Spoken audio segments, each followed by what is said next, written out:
나는 아무것도 아닙니다. 주님의 사랑이 없으면. 사랑하는 행복한 교회 성도 여러분, 이 영상을 보시는 하나님 나라의 귀한 자녀 여러분, 오늘은 2022년 5월 7일 토요일입니다. 오늘 이제 눕기 마지막 부분에서는 보아스는 노덱에서 청혼을 받고 자신이 결혼과 기업 물을 일을 해주겠다고 약속합니다. 보아스는 성문으로 가서 때마침 지나가는 기업 물을 자를 불러 그에게 나오미의 밭을 살 것인지 묻자 그가 사겠다고 말합니다. 룻과 보아스의 결혼이 어려운 것처럼 보입니다. 하지만 보아스가 기업 물을 경우 룻과 결혼도 해야 한다고 요구하자 기업 물을 자가 거절합니다. 이로써 보아스와 룻의 결혼이 성사될 길이 열린 것입니다. 오늘 본문을 세 부분으로 나누어 보겠습니다. 7절부터 12절 보아스가 기업 물을 것을 맹세, 13절부터 17절 보아스와 결혼하여 아들을 얻은 룻, 18절부터 22절 보아스 가문의 족보. 오늘 본문 룻기 4장 7절부터 22절을 듣고 다시 보겠습니다.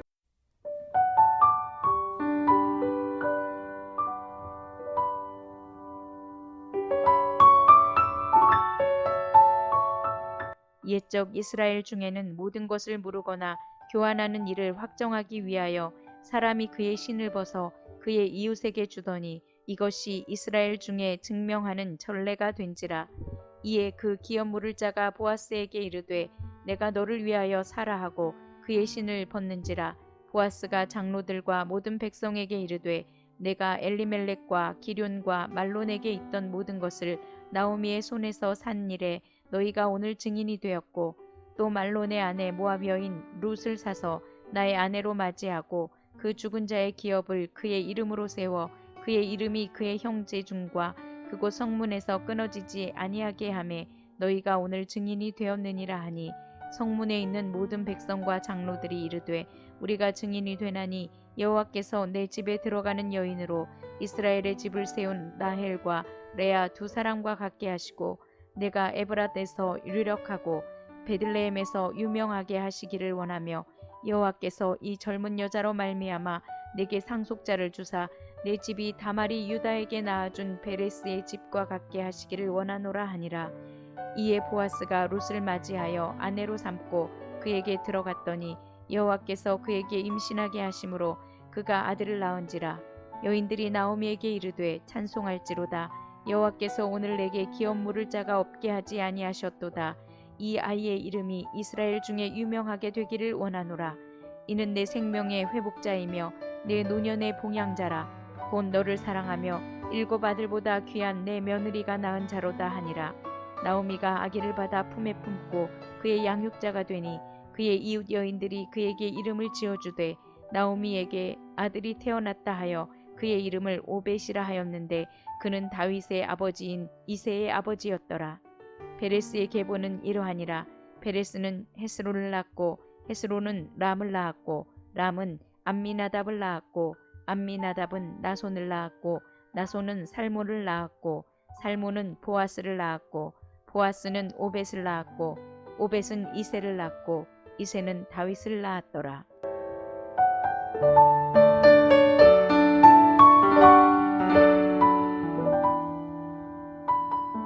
오늘 본문에서 보면 기업 물을 자가 그 권리를 무르거나 교환을 확정하기 위해 신을 벗어 그의 이웃에게 증명하는 관습이 있었다고 설명하고 있습니다.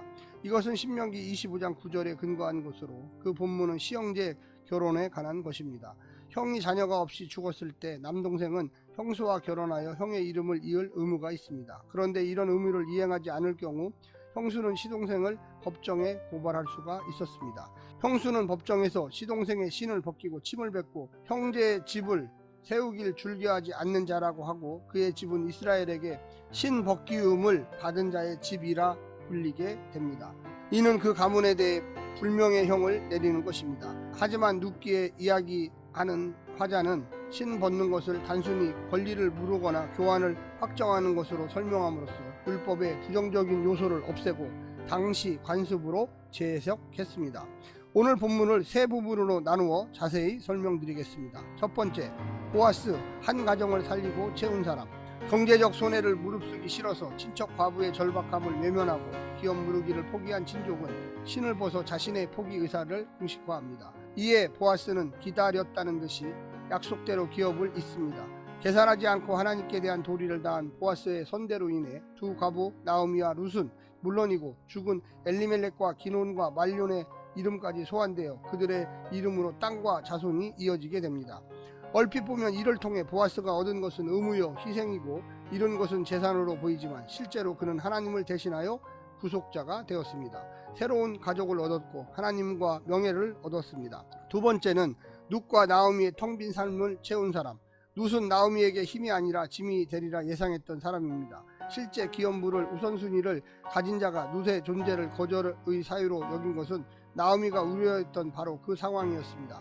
하지만 룻은 자기 인생보다 시므의 인생을 더 우선했고 자기 신들보다 이스라엘의 하나님을 선택했으며 그 결과 하나님은 텅 빈 나오미의 삶을 7 아들들보다 나은 이방 여인 룻을 통해 회복시켜 주셨습니다. 자신을 마라로 불렀던 쓰디쓴 인생에서 나오미, 희락, 즐거움이란 이름을 되돌려 주셨습니다.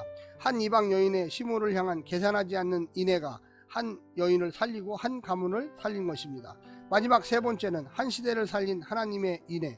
장로들은 이스라엘을 세운 12아들들을 낳은 야곱의 두 아내 레아와 라헬처럼 그리고 담대한 지혜로 시부를 기업물을 자로 삼아 죽은 남편의 대를 이은 다말처럼 많은 자손을 낳아 유력하고 유명한 집안이 되도록 축복해 줍니다. 하나님은 이들의 바램대로 이들 사이에서 오벳을 낳게 하셨으며 그는 이스라엘의 왕국을 강성하게 한 다윗의 조상이 되었습니다.